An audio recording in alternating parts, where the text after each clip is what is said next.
Hey everybody, welcome back to another episode of the Traveling Therapist podcast. I'm here today by myself. I was supposed to have a guest and they're not here, so I thought I would just take this opportunity to do a little Traveling Therapist update, let you guys know what's been going on. I used to do these every fifth episode, and really time just got away from me, and I just got away from it really. So I thought maybe I'd just do a little update, tell you guys where I am. I feel like I haven't really updated since probably June. And that's right around the time when we got news that my father had been diagnosed with dementia/early Alzheimer's. So to be honest, it's been quite the whirlwind trying to manage that, manage my schedule. And we've just been all over the place with no clear direction. It's getting colder now. I'm recording this on November 13th, 2024. It's getting colder. And of course we hate cold weather. So we're just kind of been like moving around Florida some. Trying to think everywhere we've been. I mean, we've been to Jacksonville, we've been to St. Augustine, we've been to Melbourne, where my stepdaughter lives. We visited her for a while. We stayed on Satellite Beach, which was kind of a bust. I don't know if you've ever been to Satellite Beach, Florida, but there's like rocks in the water, which isn't typical of Florida. We were there for a month. I don't know. I don't think I'd go back there. And then, we were kind of like, where are we going to go? So we went over to the other side and we stayed at Indian Shores, kind of near Tampa Bay. And then Hurricane Helene came through, which was kind of a nightmare. So we were in basically Indian Shores and the alert came, out of nowhere. I don't know if any of you guys, I know a lot of people were, but I don't know if the listeners, if you were really affected by Helene. I know Asheville was devastated. We all know that's just been a nightmare for them.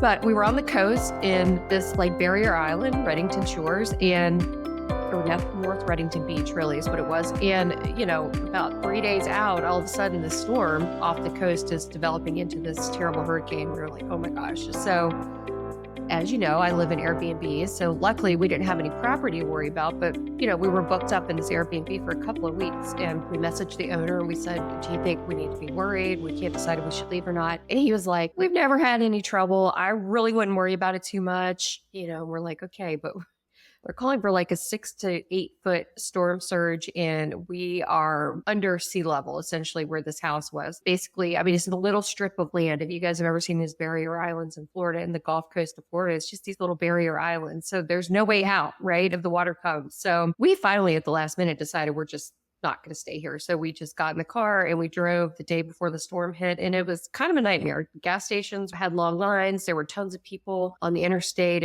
The traffic was at a crawl. But we did get out. We went to the middle of Florida, some place called Lakeland, Florida, which is a super cute town in the middle of Florida. But there's like tons of lakes. And anyway, we got there. It was fine. The hurricane came and literally destroyed the entire town and the Airbnb that we were staying in. I think they were under like 8 feet of water. All the houses got destroyed.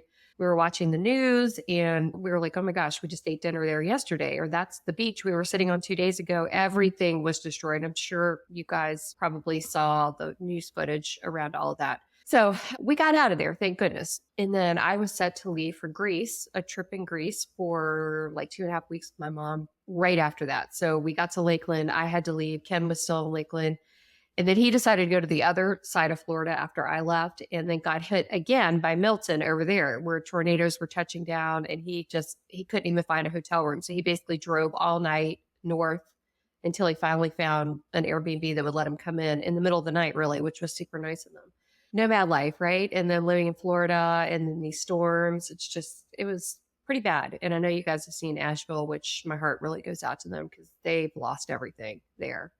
Fortunately, we're able to just kind of pick up and go. We don't have property. We don't have to worry about it. So I guess that is a perk of being a digital nomad. And, so I ended up going to Greece with my mom. I took her, and you guys have probably heard me. I think the last episode, actually, this podcast was about travel hacking and how to use credit card reward points and all that stuff with the founder of Hack My Honeymoon. I met with him and we talked about credit card rewards, but I have tons of rewards. I love doing that. I love like trying to save money and that sort of thing. So I was able to get 2 premium business class tickets for my mom and I to fly to Greece and fly back from Greece. And I've got to say, you guys, I'm just like spoiled at this point. I don't know, like, how do I ever fly coach again after doing that? I know that sounds like really spoiled or whatever, but it really increases my need to accumulate points so I can get free flights. And talking to Elliot from Hack My Honeymoon last week, I was like, this is totally doable. And he actually has a company that helps you do it. So super cool. We did that. We went to Greece. My friend Megan Gunnell, you guys probably know her. She's one of my best friends. She hosted a culinary retreat there. She does it with her husband. I took my mom. I'm gluten free. They were able to do the whole thing gluten free for me, which just was incredible for me. It's like these are things you can't really do as a celiac because of gluten and it just not being able to trust the people, but they were super careful. I didn't get sick once. My mom had an awesome time. It was wonderful. After the tour was over, mom and I hopped a ferry and we went over to Santorini for 3 days. And Santorini's gorgeous. If you've never been there, we did that. Really fun. And then came back to the States to Florida, where I met up with Ken again and we hung out for a little bit down in Marco Island. But, I don't know. I was really excited to go to Marco Island, but I wasn't that thrilled with it. Actually, I don't know if anybody's been, but I was like, oh, it's okay. We stayed there for a couple weeks. And then my dad, who has early Alzheimer's, really early, he's not bad at all, but we got like an appointment with the Rockefeller Center in WVU, West Virginia University, Rockefeller Center for Neurology. They were on CBS and 60 Minutes, and they've got this breakthrough treatment that they do for people with Alzheimer's that is supposed to be like the cure for Alzheimer's. So, he was like, will you take me for an appointment? And I was like, of course I will. So I had to drive from Marco Island up to Virginia to get him. And then from Virginia, I had to take him up to WVU. And we had to stay for a couple of days because you guys know I've got clients, I've got, appointments for all these other income streams that I do. And we had a couple days early. So I had to kind of manage him being out of his routine, which probably wasn't the best idea on my part. But anyway, we got the appointment. We went in and saw them, and he really wasn't eligible for what they have there. So it was kind of disappointing, but I also kind of knew it. On the other hand, he really wanted to go anyway. So I felt like I needed to be a good daughter and take him regardless. So I did that and then brought him back here to Virginia. And there's lots of stuff around that. It's really cool if you've got anybody in your family that is suffering. Like, I would definitely say reach out to them. They take Medicare. They were super thorough. I thought it was a great experience, even though they couldn't really help him. They did. This is like total side note. They did say that like there's a really high comorbidity with hearing aids or people that can't hear and developing dementia or Alzheimer's symptoms sooner. And I don't know if you know anybody that has hearing aids, but he has been terrible with these forever. And finally, we kind of figured out that, you got to like clean these hearing aids if you want to be able to use them and hear with them. So we did that finally. And he's actually able to hear the first time in like 10 to 20 years, which sounds insane. I know, but it's the truth. So anyway, I brought him back and we've got the hearing aid straight. And at least he's on medication for the Alzheimer's, and we're going to continue to monitor and all that stuff. So that, that's kind of been my crazy life, aside from the business and everything I've been doing with my income streams. In the midst of all this, and we all know the election happened. You also know I run the Traveling Therapist Facebook group. Probably if you're listening to this, if you're not, come join us. There's like 20,000 members in there. What you may not know from the back end perspective is that I'm the moderator of a Facebook group with 20,000 people in that group. And I was dealing with my dad. The day after the election, I was actually literally driving my dad with Alzheimer's to an appointment 6.5 hours away from where we were. But of course, in my Facebook group, people are like blowing it up with political commentary and yelling at each other and fighting in this group. And as a moderator of a Facebook group, I'm actually a moderator of 7 or an admin of 7 Facebook groups. It's really hard to manage all that stuff. You try to get moderators, but they work for free, so they're not like getting paid to help me. So I'm trying to manage all that. And my dad, I put a post in the Facebook group and I say, we're not going to talk about politics in this group, because I couldn't handle it. It was like too much. I didn't have anyone to help me. I was dealing with my dad. I was driving, and I didn't want people being mean to each other in my group. I feel responsible for the safety and well-being of people in that group, honestly. I put that post in there and I just started deleting political comments. I wasn't going to have it because I was exhausted and I couldn't do it. And about 10 minutes after that, I started getting messages from people telling me I was silencing people's voices. I was a racist. I was, oh my God, you just wouldn't believe all the stuff people were saying. Just terrible, terrible things, that I wasn't allowing people to talk politics in this group. And really the truth was I wasn't able to handle moderating it. So I just shut it down. And that's my right to do as a person that owns a community and offers it for free and devotes 20 hours a week to running this group and answering questions and trying to help people. And I just really couldn't believe it. And then on top of that, people are taking screenshots in my group and putting it in these other therapist Facebook groups and talking about me. And it was really terrible for me. It's days like that where sometimes you question, like, is it even worth it to do all this, to try to help people, to offer all these free resources, to manage these communities for free? Yeah. And on top of that, and I'll just say, we had about maybe 1,500 members join in about 3 days to that group. So I'm letting people in, there's new people getting acquainted. It was just like a shit show, honestly. And every other post was, how do I leave the country? How do I leave the country? Right. So I'm like, oh my gosh, okay. Dad's asleep. I've got all of this content in other places. You know what I'm going to do? I'm going to put it together in a mini course on how to leave the country if that's what you want to do. So I put together this mini course. I had my VA, Leslie, work extra hours to put this thing together because I was like, this is going to be super helpful. This is going to give the step-by-step guide on how you can leave the country, relocate, become an expat, live somewhere else if you're not happy in this country and you want to go. So I was like, this is the answer. It's going to help so many people. Yay. Put it in my Facebook group, and I'm immediately met again with, okay, you disingenuous bitch. You say we can't talk politics, and then you put this course in the Facebook group, like you're trying to profit off our pain, was what people were saying about me. So I thought about going in and explaining myself, and I actually didn't even know I would be explaining it right here like I am, but it's just been terrible. And it's like, the truth is, no, that's not what happened. I have a life and personal things that I go through too. And even producing this podcast takes a lot of time and energy and money to do this. Needless to say, I'm feeling pretty salty about it still. And these people that think they know everything about me and have all the answers and all of that. So I just kind of wanted to say that, I guess. I guess I needed to. I guess this worked out exactly how it was supposed to, with this guest not showing up for the podcast today, to give me time to just kind of vent and share. All that to say, I did create a mini course and I'm offering it, and I'm going to put the links down here. So if you're one of those people that entered the group and wanted to leave, or if you're listening to this and you're like, how do I become an expat?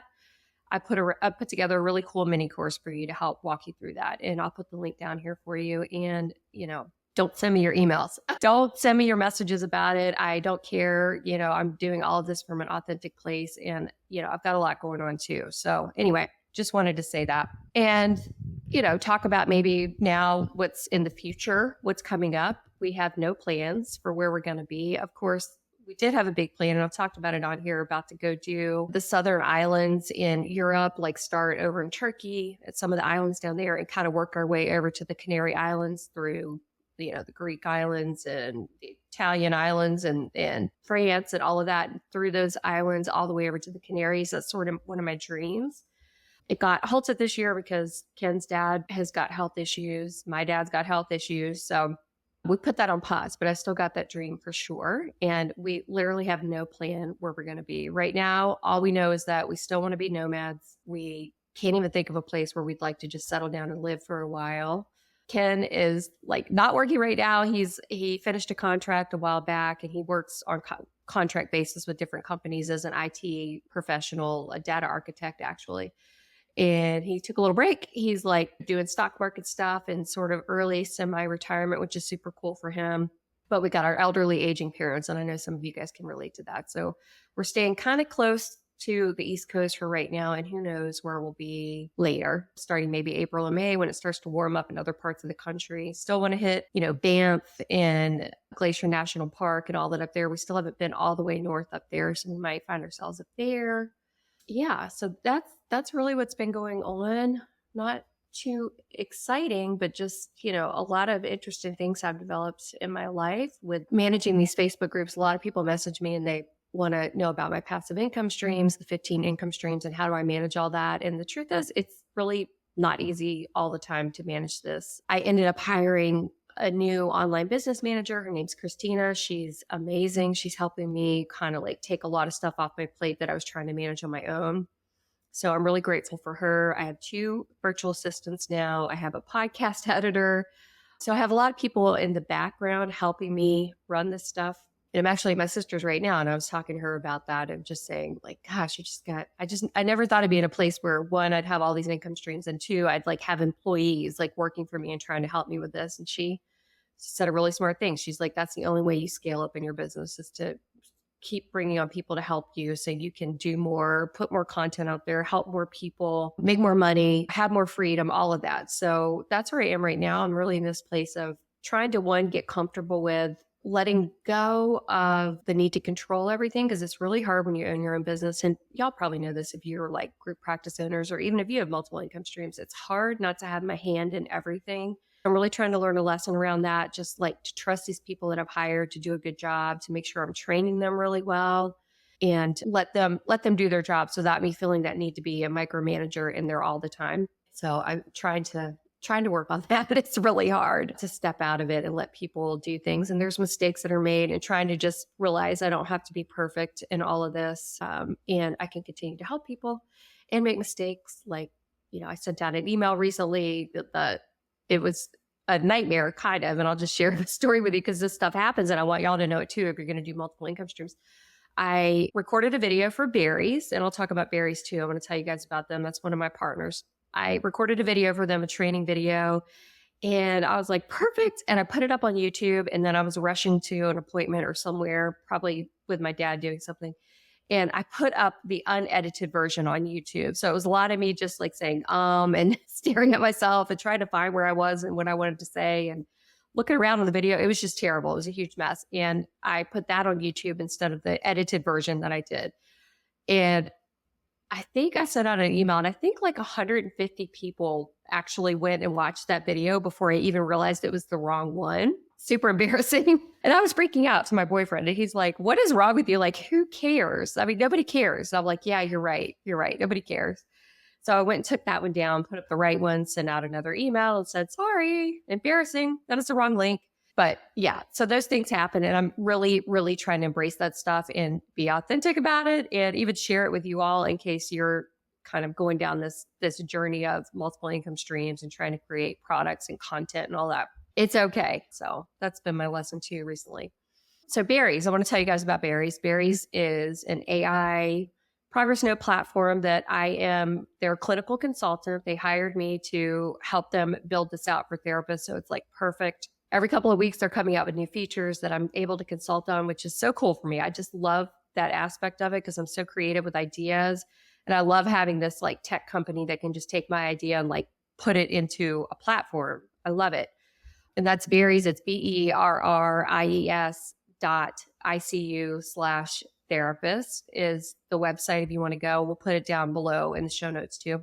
But anyway, here's the cool thing. So back in like 2018, right? I decided I've got to make my progress note better. So it's evolved over the years. I've added things to my progress note.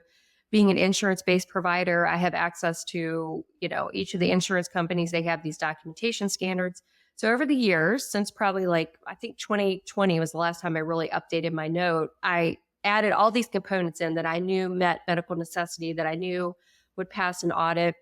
And I actually did get audited with this note, and I passed it. It was fine. I didn't have any problems. They said great, and I just kept on going. But Berries, this is so cool. And if you go to my YouTube channel, you'll see like a video where I show the walkthrough, the real video, the one that I edited, about how to initiate my notes. If you go into Berries, if you're using it, if you're familiar, you go in under My Formats and you click New. And if you type in Kim Tolson, KYMTOLSON, confetti will fall all over the screen, and it will say, you've unlocked this note. So it unlocks my progress note that has passed an audit. And then if you see a client and you record the session with AI, and you just hit end at the end of the session and make sure my format is enabled, and it'll turn the note into my format. It'll fill in all the blanks and everything from the session you just had with your client. It's like magic. You never have to write a note again. And if you don't like my format, you can totally edit it, make your own format, or just make your own anyway. You don't even have to use mine. But the AI will write your note exactly for the format that you want it to. Soap note, DAP note, burp note, whatever you want it to be, it'll write it for you as long as you set it up inside of Berries. So That was a cool thing for me, kind of like a weird business milestone, I guess. It's like you never think that your progress note is going to be available for mass use or whatever, that it's going to help so many people through a platform like Berries. It's so cool. And it's integrating two things I love, right? It's like helping therapists and then also AI. You guys probably have heard me talk about AI. I have a whole nother podcast called Run Your Private Practice with AI that I just talk all AI stuff the whole time. I'm obsessed with it, which is kind of wild. I'm learning something new every day, and I love to share that with you guys over on that podcast. But anyway, I love that I'm able to integrate these two things together and do that. And Barry's has got some really cool stuff coming out. And not only does it do progress notes, it also does treatment plans, all AI generated. So literally you have to do nothing. You just see your client, you click two buttons for a progress note and a treatment plan, and you've got it right there and it's done. And you copy and paste it into your EHR if you want to, or leave it in Berries if you want to. They've just changed it that you can store all your client information if you want to. That should be available in the next week or so. I don't think it's live yet, but it's going to be soon. So very cool. Very, very cool stuff. And, I'm having a lot of fun amidst all this crazy therapist Facebook world. If you're anything like me and you've been in any of those therapist groups this week after the election, you've probably seen that just people are really seriously losing their minds in a lot of ways. I think that's all I've got for the update right now. I'd love to hear from you guys. If you listen to this session, you have any thoughts or want to give me any feedback, if you want a quick little mini session on how to leave the country, there is one. I created it. It's available to you. It'll be down in the show notes if you want to click through and sign up. I'm also still working on the portable practice method that should be out. I think we're shooting for like the second week in January. It's the full-blown portable practice method. It starts out with travel and live legally wherever you are. We talk about liability insurance. We talk about if you can or can't work from certain places, how do you figure that out?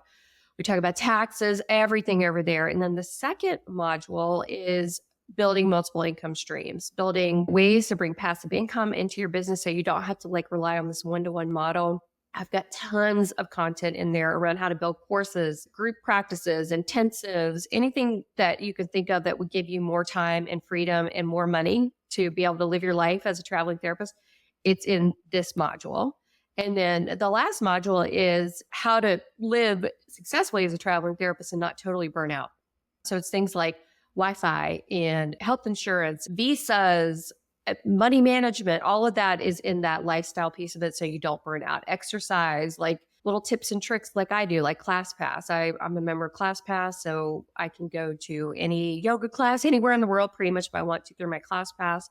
I belong to Planet Fitness, which is all over the country and other countries. So there's little things in there that I've learned along the way that have been super helpful. The Wi-Fi tips and tricks, medications, like how do you get medications if you're in another country? All of that is over there. Socialization, just tons of ways to just live like a healthy lifestyle if you're trying to manage that dichotomy between I'm seeing clients, I'm also traveling. How do I manage all that without burning out? Tons of great information in there for you all. I'm excited. It's almost finished. I just keep adding things to it, but I'm going to release it as a beta release. And that's going to also give anybody that buys it the opportunity to give me feedback and let me know, what am I missing? Because I want this to be super comprehensive and literally help you have a portable practice wherever you go that runs totally smoothly for you, but also lets you live this lifestyle. I guess that's it. That's my update. I hope you guys enjoyed this episode. If you have questions, thoughts, concerns, whatever, email me at info@kimtolson.com and I'll see you next time. Bye-bye.